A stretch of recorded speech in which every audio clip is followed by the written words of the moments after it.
Apa judulnya Ustaz? Teladan nilai-nilai kepahlawanan. Iya. Alhamdulillah. Itu udah ngerekam ya?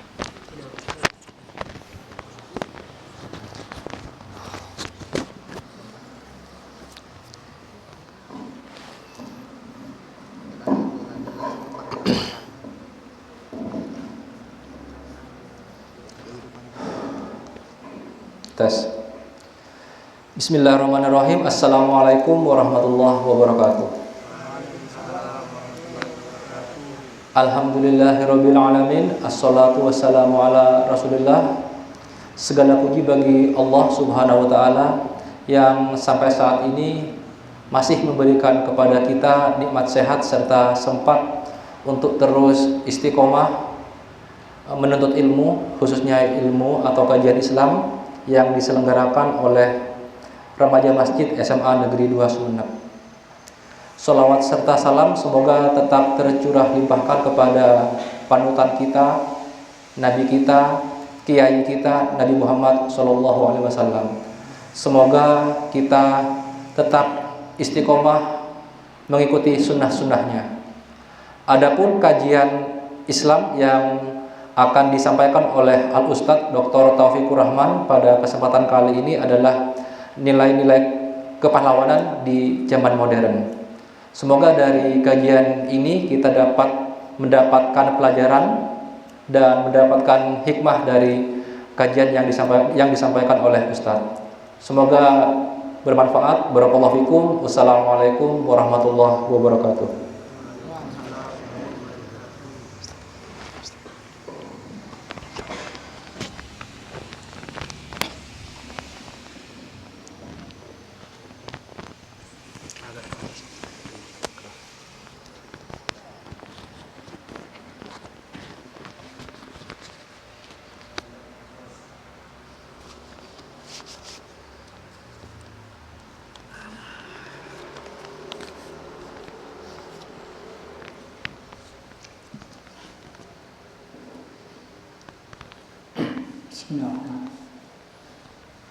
Assalamualaikum warahmatullahi wabarakatuh.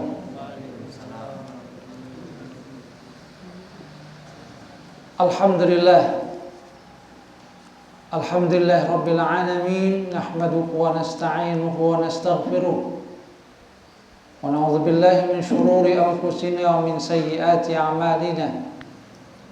May yahdihillahu fala mudilla lahu wa may yudlil fala hadiya lahu.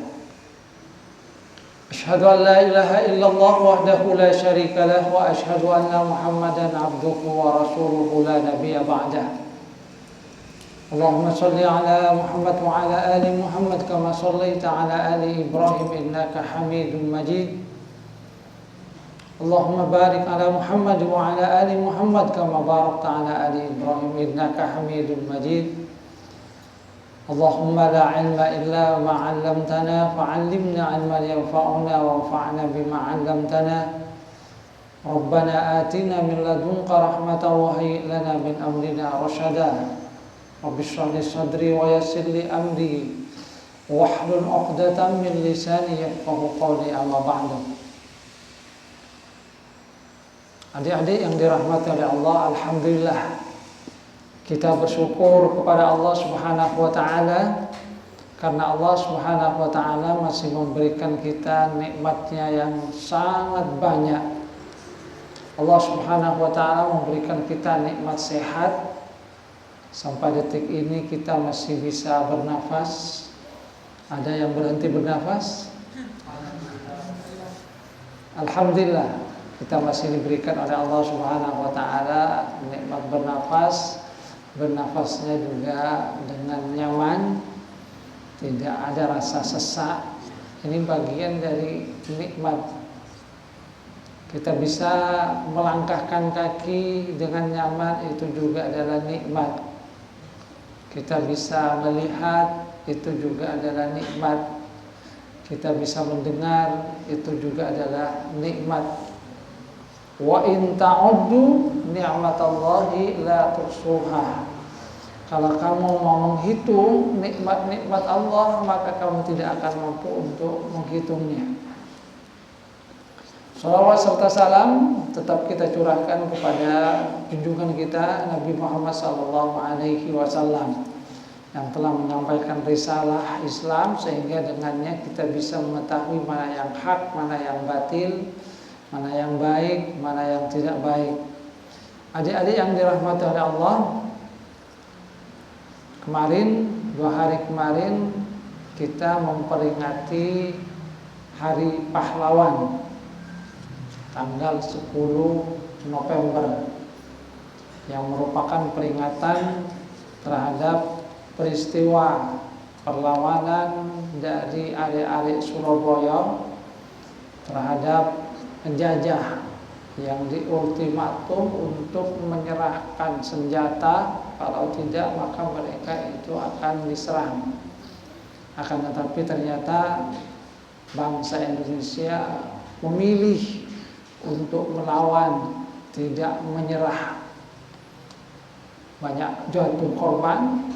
Akan tapi dari peristiwa itu kemudian negara-negara di dunia mengetahui bagaimana sesungguhnya rakyat Indonesia, perlawanan dari rakyat Indonesia terhadap penjajahan. Sehingga dari situlah kemudian juga ada upaya-upaya untuk terus mempertahankan kemerdekaan yang sudah digapai oleh bangsa Indonesia. Nah, untuk itu pada kesempatan kali ini kita akan mencoba untuk membahas tentang nilai-nilai kepahlawanan. Kita mencoba untuk mengambil teladan dari para pahlawan yang telah memperjuangkan kemerdekaan bangsa Indonesia ini, yang kita harapkan bisa kita terapkan di dalam kehidupan kita pada masa sekarang. Apa saja nilai-nilai yang bisa kita ambil dari para pahlawan? Sesungguhnya itu sangat banyak, tapi mungkin kita ambil sebagian dari nilai-nilai yang telah dicontohkan oleh para pendahulu kita, para pahlawan, pejuang bangsa yang telah gugur, mereka yang telah memperjuangkan kemerdekaan bangsa Indonesia ini, termasuk juga mempertahankannya dari serangan-serangan mereka yang ingin kembali merebut kemerdekaan yang sudah diproklamirkan oleh bangsa Indonesia.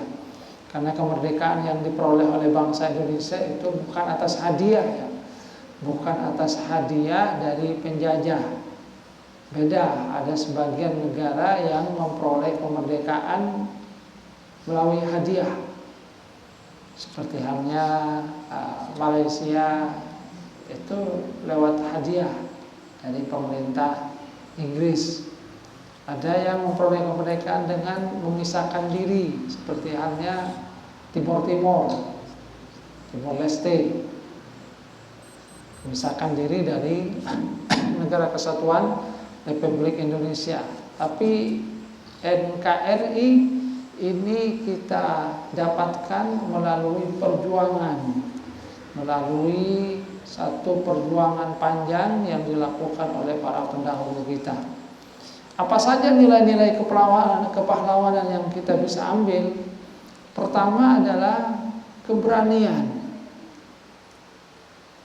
Jadi kita akan melihat bagaimana sesungguhnya keberanian itu ditampilkan oleh para pahlawan kita, termasuk apa yang kita lihat pada tanggal 10 November itu.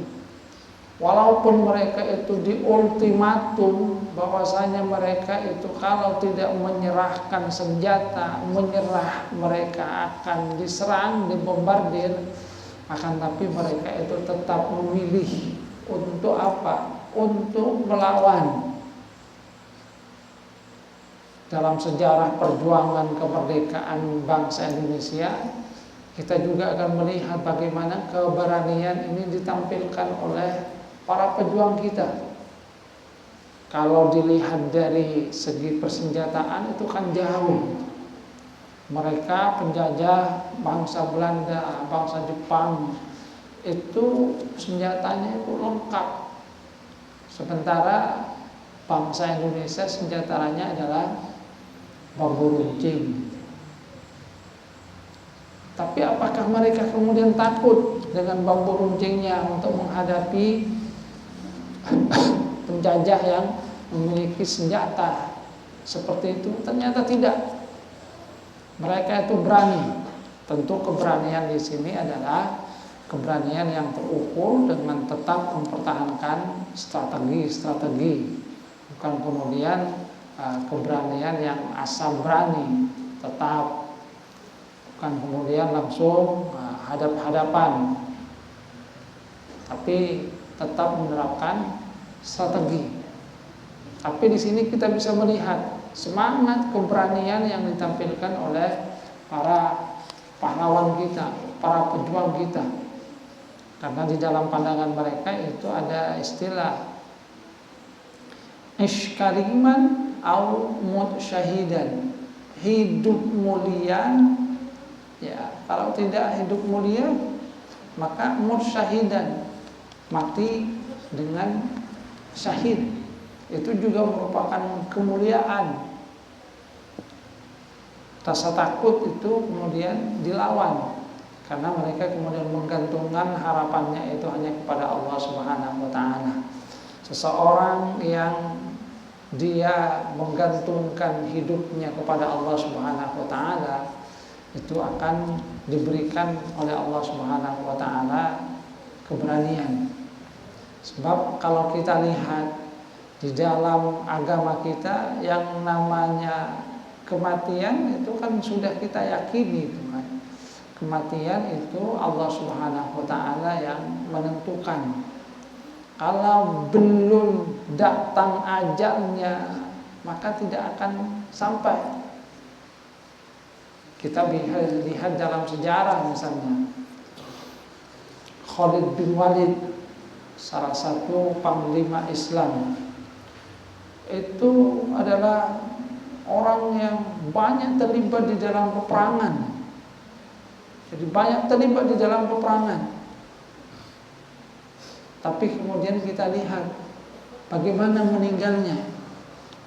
Beliau itu meninggal dunia biasa di atas pembaringan. Dan itu sebetulnya sesuatu yang disedihkan juga oleh Khalid bin Walid.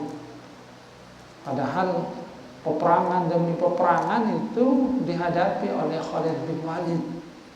Tapi karena belum ajalnya, ya walaupun banyak berperang, tidak meninggal dunia di medan peperangan.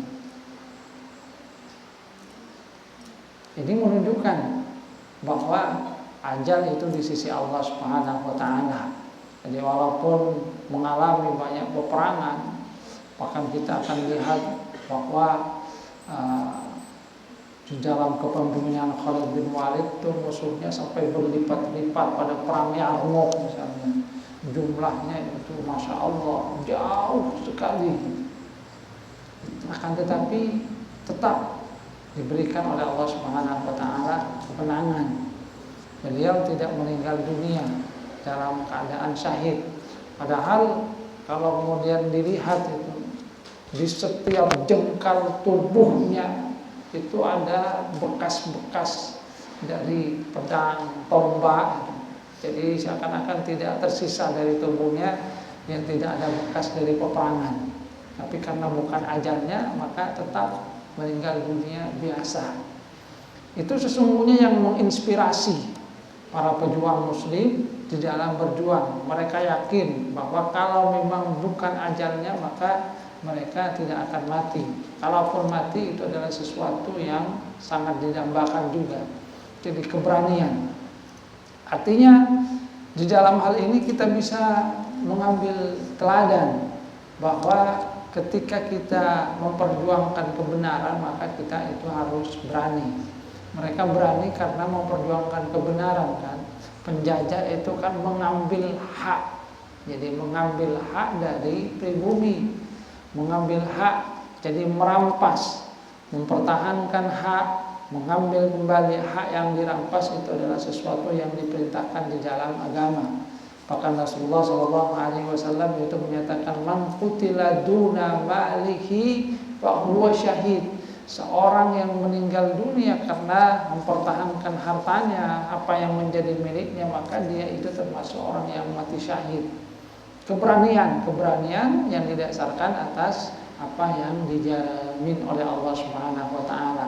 Berani di dalam menyuarakan kebenaran, berani di dalam mempertahankan kebaikan. Itu yang kemudian harus kita lakukan. Jadi berani, bukan asal berani kemudian menunjukkan kekuatan diri, bukan. Itu keberanian yang sesungguhnya bukan di dalam ajaran agama kita. Keberanian yang diajarkan di dalam agama kita itu adalah keberanian di dalam menyuarakan kebenaran, di dalam memperjuangkan kebenaran, dan itulah yang dilakukan oleh para pejuang kita. Keberanian. Kemudian yang kedua itu adalah keteguhan di dalam memegang prinsip. Jadi mereka itu teguh di dalam memegang prinsip. Ketika tahu bahwa ini adalah sesuatu yang benar, maka mereka tetap memegang itu sebagai satu prinsip. Walaupun mungkin ada banyak godaannya, karena di dalam memperjuangkan kebenaran itu ada godaan. Jangan kalian kira bahwa perjuangan itu tidak ada godaannya. Di dalam sejarah kita akan dapatkan bahwa ada di antara pribumi yang berkhianat. Jadi mereka berkhianat terhadap bangsa sendiri. Kenapa mereka berkhianat? Karena diberikan iming-iming berupa keduniaan. Kalau kamu membantu saya, coba tunjukkan di mana siapa misalnya, di mana Pangeran Diponegoro, di mana Imam Bonjol. Ada di antara yang kemudian berkhianat di antara pribumi karena persoalan dunia. Maka para pejuang kita, para pahlawan kita itu berpegang teguh kepada prinsip. Prinsipnya adalah memegang kebenaran. Sebab sekali lagi memang di dalam memegang kebenaran itu kadang ada banyak godaannya. Kita pernah lihat di dalam sejarah, misalnya dalam sejarah perjuangan Islam, ada salah seorang yang sesungguhnya sempat bersama dengan Rasulullah Sallallahu Alaihi Wasallam, namanya Ar-Rajjal Ibnu Unfuwah. Jadi bersama dengan Rasulullah Sallallahu Alaihi Wasallam pada saat Khalifah Abu Bakar As-Siddiq itu memegang tampuk kekhilafahan, ada pemberontakan dari nabi palsu, di antaranya adalah Musailamah Al-Kadzdzab. Nah, Ar-Rajjal Ibnu Unfuwah itu meminta, saya utus saja, saya akan perangi Musailamah Al-Kadzdzab itu, supaya dia itu mau bertobat kembali ke dalam agama Islam. Tapi apa yang terjadi? Ketika bertemu dengan Musailamah Al-Kadzdzab, ternyata Musailamah itu kemudian membujuk Ar-Rajjal Ibnu Unfuwah ini. Gini, kalau kamu itu ikut saya akan berikan kepadamu kesenangan dunia. Kamu mau apa? Akan saya jadikan kamu sebagai panglima. Akan saya berikan kamu itu harta yang banyak. Nanti saya sediakan kepada kamu perempuan-perempuan cantik. Dan ternyata apa yang terjadi? Musailamah memberikan iming-iming seperti itu, ternyata berhasil. Ar-Rajjal Ibnu Unfuwah yang tadinya diutus oleh Khalifah Abu Bakar As-Siddiq untuk memerangi Musailamah Al-Kadzdzab, itu malah berbalik menjadi pendukungnya Musailamah Al-Kadzdzab. Na'udzubillah. Ini adalah perubahan di dalam prinsip itu, karena adanya iming-iming keduniaan, sehingga yang tadinya hendak memerangi Musailamah Al-Kadzdzab malah menjadi pendukungnya. Dan ketika diperangi termasuk ke dalam bagian mereka yang meninggal dunia dalam keadaan membela Musailamah Al-Kadzdzab. Na'udzubillah. Jadi meninggal dunia dalam keadaan kafir. Nah, para pejuang kita, para pahlawan itu mereka memegang teguh prinsip. Jadi walaupun ada banyak mungkin godaan keduniaan, ada banyak iming-iming, ada banyak hal, mereka tetap teguh di dalam memegang kebenaran, tidak tergoda.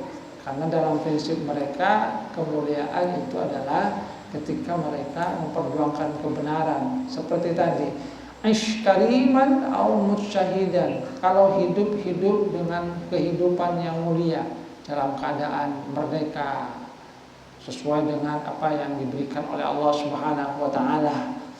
Kalaupun meninggal dunia dalam keadaan syahid, itu juga adalah sesuatu yang tidaklah hina, bahkan mulia di sisi Allah Subhanahu wa taala. Tegang teguh pada prinsip. Nah, ini juga yang bisa kita teladani di dalam kehidupan kita.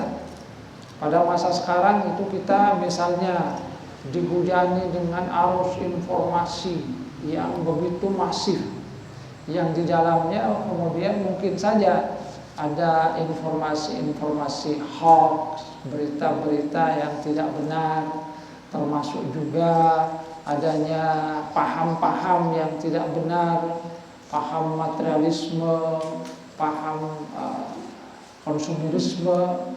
Itu adalah paham-paham yang mungkin bisa masuk kepada kita lewat media sosial.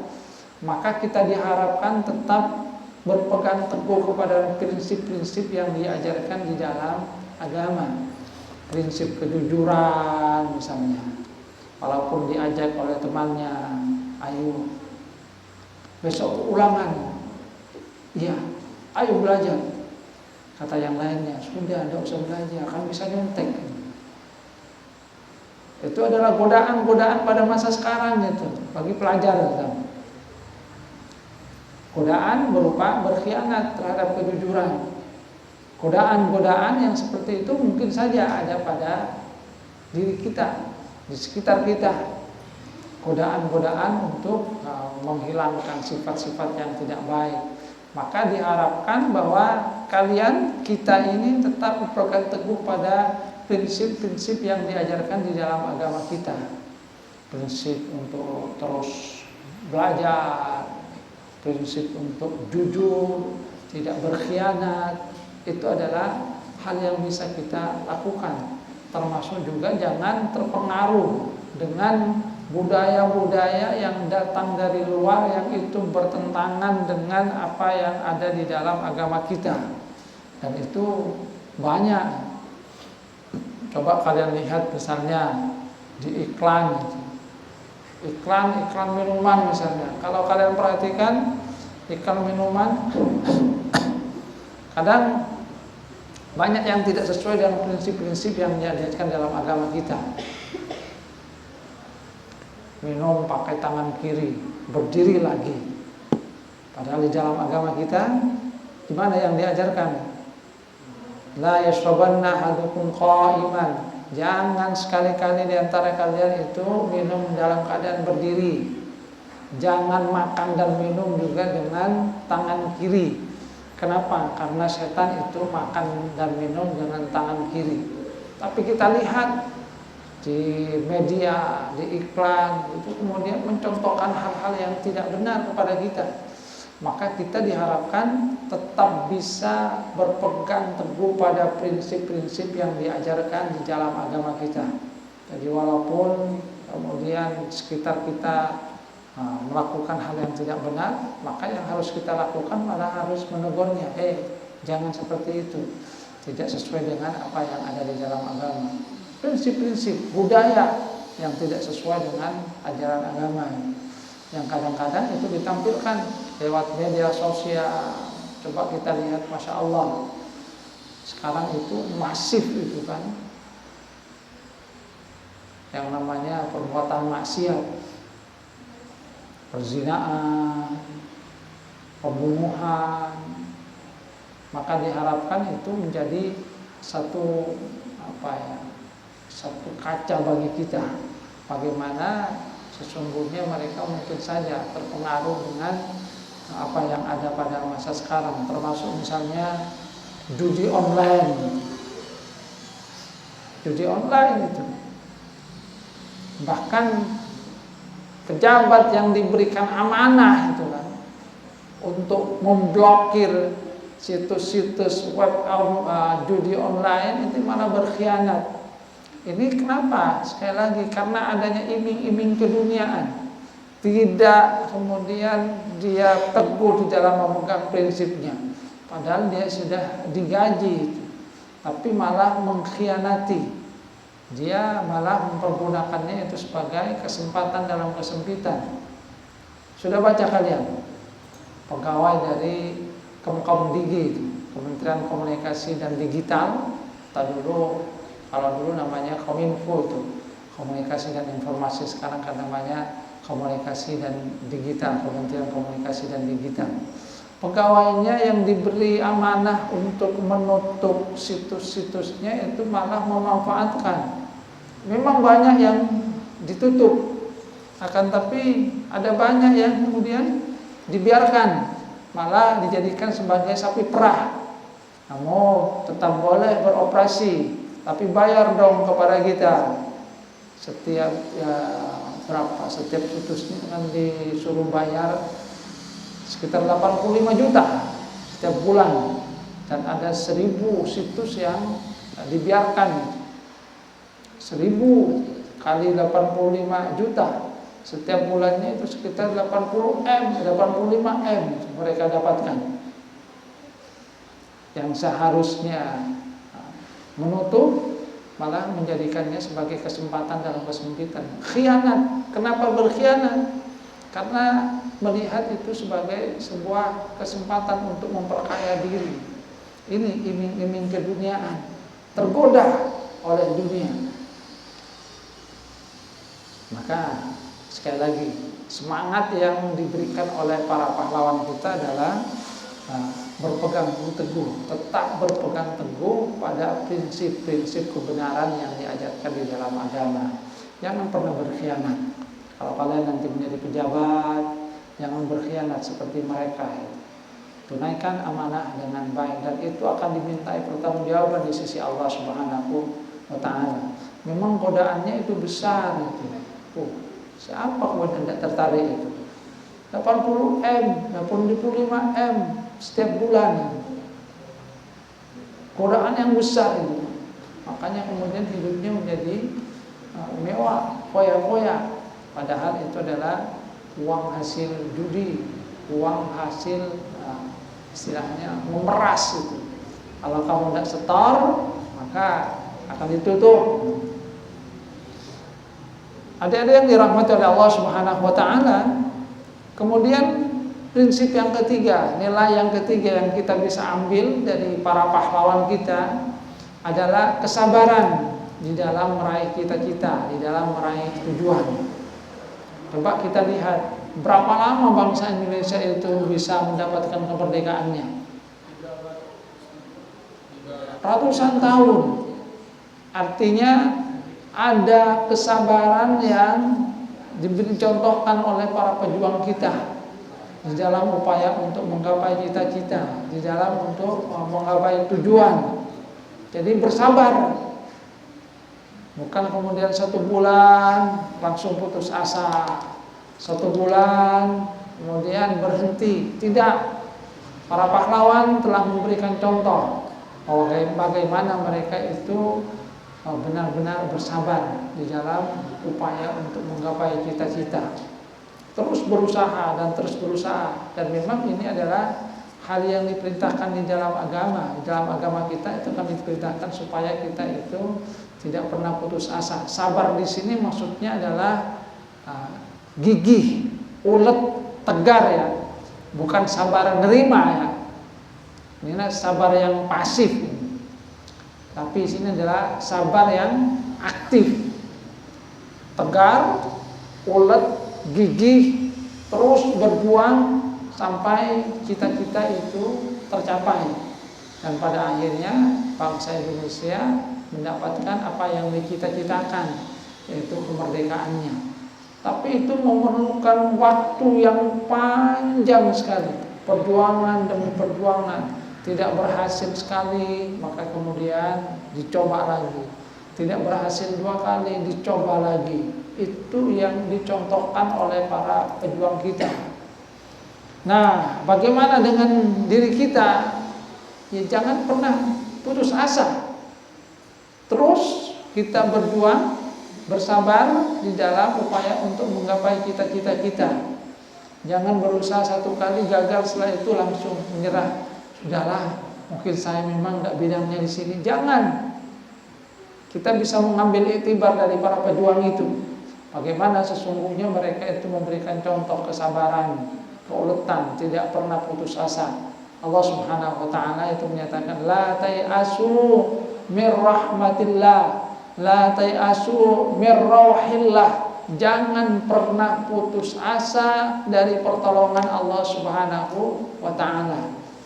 Di dalam surah Yusuf itu mungkin pernah kita bahas bagaimana Nabi Yusuf, kemudian juga Nabi Yakub mengajarkan hal-hal yang seperti itu. La tai'asu mir rauhillah. Jangan pernah putus asa dari pertolongan Allah Subhanahu wa taala.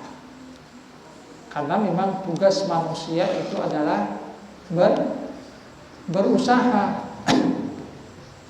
Mungkin saya pernah cerita itu bagaimana Ibnu Sina ketika belajar.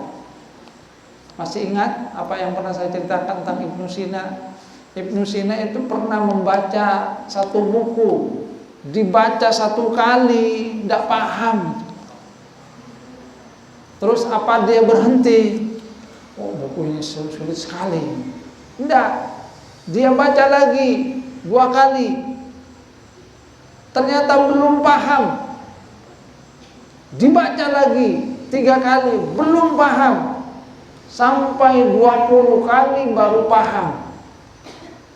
Ini menunjukkan bagaimana Ibnu Sina itu tidak putus asa. Padahal kalau kita lihat dalam sejarah, Ibnu Sina itu adalah orang yang cerdas, pandai. Tapi ternyata mungkin bukunya itu buku yang sulit itu ya. Sehingga baca 1 kali belum paham, 2 kali belum paham, 3 kali belum paham. Tapi itu tidak membuat dirinya putus asa. Dia terus belajar, dan pada akhirnya dia kemudian berhasil memahami. Demikian juga kita bisa mengambil iktibar dari kalian itu. Belajar misalnya. 1 kali kalau nggak paham, ya jangan kemudian langsung putus asa. Belajar lagi, mencoba lagi.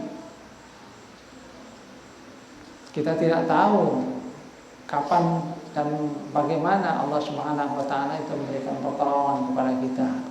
Tapi yang pasti kalau kita itu terus berusaha, Allah Subhanahu wa taala tidak akan menyia-nyiakan usaha kita. La tai'asu mir rauhillah. Jangan pernah putus asa dalam mendapatkan pertolongan dari Allah Subhanahu wa taala. Innahu la ya'asu min rauhillah illal qaumul kafirun. Hanya orang-orang kafir yang putus asa dari pertolongan Allah Subhanahu wa taala. Rasulullah ketika menyampaikan dakwah, apakah putus asa? Tidak. Ditolak oleh orang-orang Mekah. Beliau itu mengalihkan perhatian. Coba berdakwah ke mana? Ke Taif. Di Taif, apakah disambut dengan baik? Ternyata tidak. Malah mereka itu lebih kasar, lebih sadis daripada orang-orang Quraisy di Mekah. Mau sampai sana itu dilempari dengan batu, disambut dengan batu sampai berdarah Rasulullah SAW. Tapi Rasulullah tetap tidak putus asa. Beliau berdoa, mudah-mudahan mereka itu diberikan petunjuk. Allahumma hdi qaumi fa innahum la ya'lamun. Ya Allah, berikan petunjuk kepada kaumku, mereka itu belum tahu. Dan Rasulullah SAW itu menyatakan, kalaupun ayahnya itu tidak beriman, saya berharap anak-anaknya nanti ada yang beriman, dari cucu-cucunya itu ada yang beriman. Dan ternyata kita akan dapatkan bagaimana Rasulullah SAW dengan yang seperti itu benar-benar menjadi kenyataan.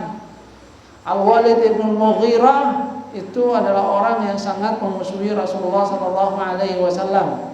Tapi banyak di antara anaknya yang masuk Islam. Salah satunya adalah Siapa? Sudah saya sebutkan tadi. Sudah saya ceritakan tadi. Khalid bin Walid. Jadi Khalid bin Walid itu anaknya Al-Walid bin Mughirah, salah satu tokoh yang menentang Rasulullah sallallahu alaihi wasallam. Abu Jahal itu sangat memusuhi Rasulullah sallallahu alaihi wasallam. Tapi nantinya salah satu di antara anaknya itu adalah Ikrimah bin Abu Jahal. Pada Fathu Mekah beliau itu masuk Islam dan menjadi seorang panglima dari Rasulullah sallallahu alaihi wasallam. Akan mati syahid. Pada saat mati syahid perang itu, dia dengan penuh keberanian katakan, dulu saya ini selalu berperang untuk memusuhi Rasulullah sallallahu alaihi wasallam, maka sekarang saya akan balas dengan memerangi orang-orang kafir. Tidak pernah putus asa, terus dan terus. Bahkan kemudian keberhasilan dari Rasulullah SAW ketika mengalihkan lagi perhatiannya, dakwahnya kepada orang-orang yang ada di Yathrib atau yang kita kenal dengan Madinah. Dan yang keempat, nilai yang bisa kita ambil dari para pahlawan kita itu adalah nilai pengorbanan. Para pejuang kita itu mengorbankan banyak hal itu. Pikiran, tenaga, harta itu dikeluarkan. Bahkan bukan hanya itu, nyawa pun mereka itu korbankan. Jadi pikiran, harta, tenaga itu mereka keluarkan, bahkan nyawa pun mereka korbankan di dalam upaya untuk meraih kemerdekaan. Nah, kita pada masa sekarang ini mungkin tidak sampai pada nyawa itu. Kita teladani ya nilai-nilai yang seperti itu. Kita korbankan waktu untuk belajar. Kita korbankan hal-hal yang mungkin tidak baik dalam rangka meraih kebaikan.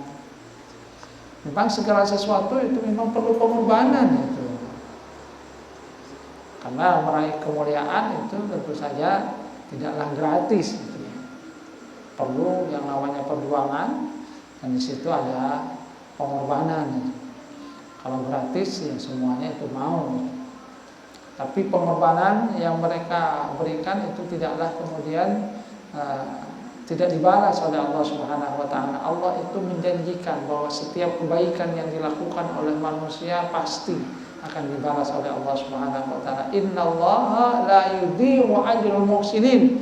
Allah itu tidak pernah menyia-nyiakan pahala bagi orang yang berbuat baik, termasuk mereka yang mengorbankan nyawa di dalam rangka untuk membela agama Allah Subhanahu wa taala, dalam rangka berjuang di jalan Allah Subhanahu wa taala.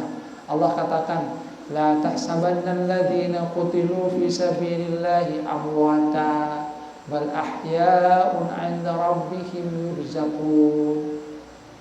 Jangan kalian itu anggap, jangan kalian sangka mereka yang terbunuh di jalan Allah Subhanahu wa taala itu mati. Bal ahya'un 'inda rabbihim, mereka hidup di sisi Tuhan mereka. Jadi mereka mendapatkan kehidupan di sisi Allah Subhanahu wa taala. Itu adalah kemuliaan yang diberikan oleh Allah Subhanahu wa taala kepada mereka yang sampai mengorbankan nyawa mereka di dalam rangka untuk memperjuangkan agama Allah Subhanahu wa taala fi sabilillah. Dan yang namanya mempertahankan kemerdekaan, merebut kemerdekaan itu bagian dari sebagaimana yang saya sampaikan tadi, man qutila duna malihi fa huwa syahid. Siapa yang terbunuh karena mempertahankan hak miliknya, hartanya, dalam hal ini adalah tanah kita, maka dia itu syahid, termasuk orang yang mati syahid, karena dia mempertahankan apa yang dikaruniakan oleh Allah Subhanahu wa taala. Ya, mungkin ini saja 4 nilai yang bisa kita teladani dari para pejuang kita, dari pahlawan kita. Walaupun sungguhnya masih banyak nilai-nilai yang lainnya, tetapi 4 hal ini bisa kita ambil sebagai nilai-nilai pokok: keberanian, kemudian keteguhan di dalam memegang prinsip, yang ketiga adalah kesabaran di dalam menggapai cita-cita, dan yang keempat adalah pengorbanan. Sampai di sini ada yang ingin tanya? Silakan.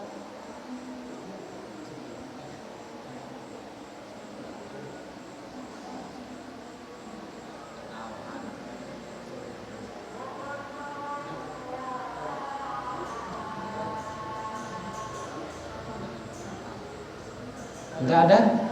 Ada yang bertanya? Baik, kalau tidak, mungkin kita cukupkan. Mudah-mudahan kajian ini bermanfaat.